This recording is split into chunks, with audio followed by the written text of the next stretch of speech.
Hi, I'm Jose Antonio Vargas. I'm a journalist, I'm a filmmaker, and I'm the founder of Define American, which seeks to elevate how we talk about immigration in a country founded and replenished by immigrants. I am incredibly grateful and honored and humbled to be receiving this award, and I'm also incredibly sorry that I can't be there with you today to accept it in person. I'm in San Diego, as you're watching this, partly actually to visit the US-Mexico border at a time in which we're talking about immigration, and immigration reform is at the forefront of people's consciousness, especially in Washington, D.C. It's important to remember that immigration is not only about the US-Mexico border and not only about border security. I am a journalist. It's been my identity for more than a decade of my life. I was born in the Philippines and I was sent to America by my mother to live with my grandparents. My mother wanted to give me a better life, so she gave me up. I arrived in the United States in 1993 and loved it the moment I got here. Just the possibilities of America and the fact that America had, has a room for someone like me, and someone who looked like me, and someone who talked like me, and someone who wanted to learn all about America.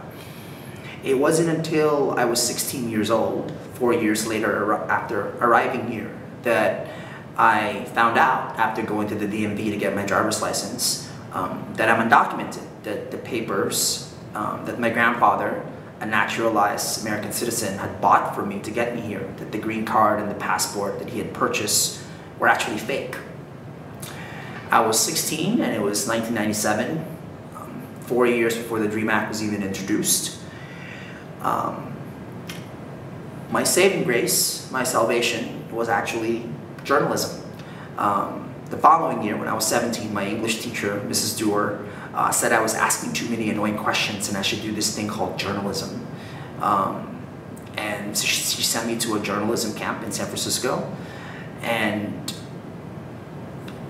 I have to tell you, for me, I wasn't a good writer at all. My English wasn't perfect, far from it. But the moment I saw my name on a piece of paper, the moment I saw my byline in a newspaper, I thought it was a way of existing. I rationalized to myself, if I can't be in this country because I don't have the right kind of papers, what if I'm on the paper? I thought I could just write my way into America. I thought I could just write as many of these articles and be successful and earn my way into citizenship.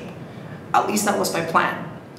And for 12 years, that's what I did. Working for the San Francisco Chronicle, the Philadelphia Daily News, the Washington Post, the Huffington Post, the New Yorker. I went as far as I thought I could. I made it even further than I thought I ever could. Living in Washington, D.C., actually visiting places like the National Press Club, going to Capitol Hill to cover a press briefing, going to the White House to cover a state dinner. It was incredibly scary for me to be an undocumented person without legal papers and be living and working in Washington, D.C., but I made it. And I made it actually because of a man, a journalist at the Washington Post who started at the Washington Post the year I was born, in 1981, is a man named Peter Pearl. And I actually partly dedicate this award to him. When I got to the Washington Post in 2004, I was freaked out. I thought I had the word illegal tattooed on my forehead. So I decided 4 months after arriving in Washington, D.C., that I was going to have to tell somebody. And I told Peter Pearl. I took him for a walk at Lafayette Park, sat him down and told him everything. And I expected him to say, all right, we have to report you now.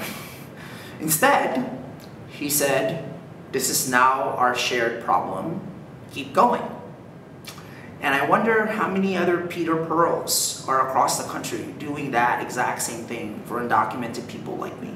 How many educators, coworkers, neighbors, friends, lovers have done that to protect and to answer to a moral.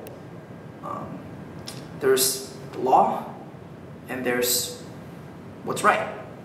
And Peter Pearl decided to do what was right in his heart. And I'm forever grateful for him for that.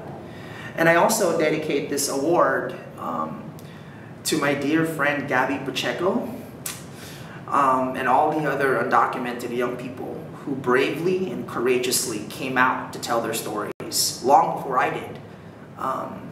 When I convinced the editor of Time magazine to let me post on the cover with 35 other undocumented people in this cover last summer, Gabby Pacheco was actually the first phone call. She was the first person I called and said, I gotta get you to New York and you gotta go do this with me.